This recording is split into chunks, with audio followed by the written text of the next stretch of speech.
क्यों आज आपकी कक्षा के द्वितीय सत्र में हम आपको अलंकार के संबंध में बताएंगे। कल भी मैंने अलंकार के संबंध में आपको बताया था कि अलंकार किसे कहते हैं। फिर एक बार और दोहरा देते हैं। अलंकार की परिभाषा है अलंकृते अनेनित अलंकार, अर्थात शब्दों के द्वारा काव्य में जो चमत्कार उत्पन्न होता हो वही अलंकार होता है। हमने बताया था कि अलंकार दो तरह के होते हैं, एक शब्द अलंकार और एक अर्थालंकार। कल परिभाषा के समय उन्होंने बताया था कि जहां शब्दों के द्वारा चमत्कार उत्पन्न हो वो शब्दालंकार है, और जहां अर्थ के द्वारा चमत्कार उत्पन्न हो वहां अर्थालंकार है। आपके पाठ्यक्रम की दृष्टि से मैंने शब्दालंकार की फिर पुनरावृत्ति की है। इसके तीन भेद हैं, अनुप्रास अलंकार, यमक अलंकार और श्लेष अलंकार। ध्यान रखना है, शब्द अलंकार के तीन भेद, अनुप्रास, यमक, श्लेष अलंकार। अनुप्रास अलंकार क्या है? अनु से बना है, अनु धन प्रास, दो शब्दों के योग से बना है। अनु मन होता है बार बार, और प्रास मन वर्ण होता है। वे वर्ण जो बार बार काव्य में आकर के चमत्कार उत्पन्न करते हो वहां अनुप्रास अलंकार होता है। उदाहरण के लिए तरुण तनु जाटट तमाल तरुवर बहु छाए, या चार चंद्र की चंचल किरणें खेल रही थी जलथल में, ये आप उदाहरण दे सकते हैं। दूसरा है यमक अलंकार। यमक बना है युग्म से, युग्म माने होता है जोड़ा, जोड़ा माने दो। एक शब्द दो बार आवे और दोनों के अर्थ अलग अलग हो वहां यमक अलंकार होता है।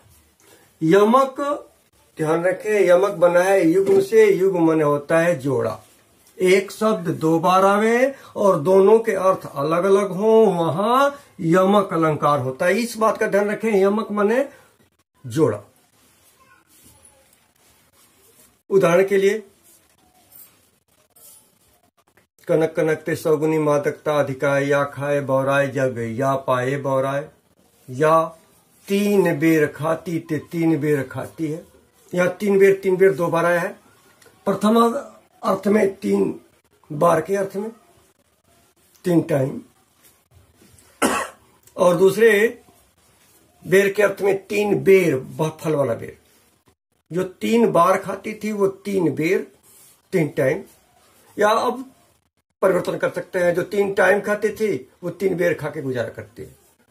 उसी तरह कनक के अर्थ में, एक धतूरे के अर्थ में खाने के रूप में, और पाने के रूप में स्वर्ण शाब्दिक अर्थ होता है। उसी तरह जो तीसरा अलंकार है श्लेष अलंकार। श्लेष बना है श्लिष्ट से, ध्यान रखना है, श्लेष बना है श्लिष्ट से। श्लिष्ट बना होता है चिपका हुआ, जहां वर्ण चिपके हुए हों, एक शब्द एक बार आवे और उसके कई कई अर्थ निकलते हों वहां श्लेष अलंकार होता है। परिभाषा एक बार फिर जाने। श्लेष शब्द बना है श्लिष्ट से, श्लिष्ट बना होता है चिपका हुआ, जहां अर्थ चिपके हुए हों,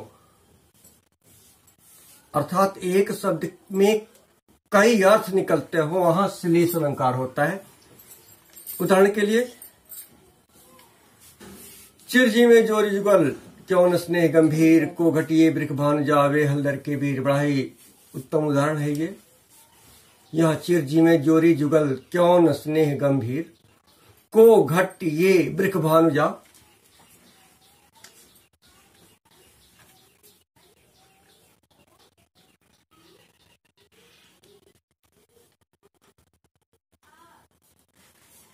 और हलधर, दो बार है, दो वर्ण है, वृख भानुजा और हलधर। इसी में अर्थ चिपका हुआ है। जैसे वृख भानुजा प्रथम अर्थ में,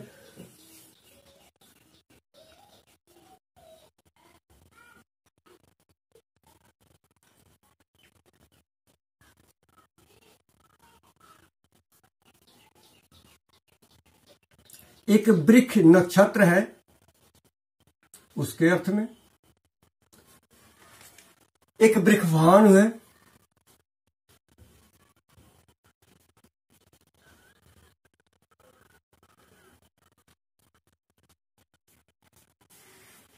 अभी आपको 3 ही अर्थ बताते हैं। वृषभ अनुजा, वृषभ माने बैल होता है, अनुजा माने बाल। एक गोपी व्यंग करती है कि को घटिए वृषभान जावे हलदर के भी। राधा और कृष्ण दोनों एक दूसरे से रूठे हुए हैं और दोनों के रूठे हुए स्थिति में देख करके एक गोपी व्यंग करती है कि चिरजी में जोड़ी जुगल क्यों न स्नेह गंभीर, को घटिए वृषभान जावे हलदर के वीर। ये जो दोनों जोड़ी है किसकी, राधा और कृष्ण की, वो सदैव अमर रहेगी। क्यों? तो पहले अर्थ में जान लेते हैं। वृषभ अनुजा, वृषभ माने बैल होता है और अनुजा माने उसकी बहन। बैल की बहन गाय की तरह सीधी स्वभाव के अर्थ में है कि वृषभ अनुजा माने गाय की, बैल की बहन, गाय के अर्थ में वृषभ अनुजा। राधा गाय की तरह सीधी है और ये कौन है, हलधर, हल को धारण करने वाले। कौन हल खींचता है, बैल, अर्थात बैल की तरह सीधे ये भी है और बैल की तरह सीधी वो भी है। दोनों का स्वभाव बड़ा सरल है। दूसरे अर्थ में वृक्ष नक्षत्र होता है जो बड़ा तीव्र कुछ तापगामी होता है। कहती है कि ये वृक्ष की भानु, भानु माने सूर्य होता है, वृक्ष नक्षत्र के सूर्य के समान तेज है। कौन? राधा। और ये कौन है? तो हल को धारण करने वाले कौन है? तो बलराम। बलराम किसके अवतार है? तो शेषा अवतार है। अर्थात जो नाग का भाई होगा वो भी स्वभाव से कितना तेज होगा और वो भी सूर्य की ताप के समान है, अर्थात दोनों तीव्र स्वभाव के हैं। इसलिए ये दोनों जोड़ी उत्तम होगी। तीसरे अर्थ में वृषभान राधा के पिता का नाम है, अर्थात ये भी राजकुल से है और श्री कृष्ण भी राजकुल से है, अर्थात दोनों की जोड़ी बड़ी ही उत्तम होगी। इसलिए यहां ये वृषभानु में और हलधर में कौन सा अलंकार है? अब तो आप बता ही सकते हैं ना कौन सा अलंकार होगा, निश्चित ही बताएंगे। यही आपके लिए प्रश्न है। प्रश्न हम आपको बता देते हैं। अनुप्रास अलंकार, यमक अलंकार और श्लेष अलंकार की परिभाषा लिखनी है। और अगर आपको कहीं कोई कठिनाई होती हो तो जो ये मेरा नंबर ऊपर है, दोनों दिए गए हैं, शाम 4 बजे से 5 बजे के बीच में कोई भी समस्या होती है तो हमसे पूछ सकते हैं। धन्यवाद।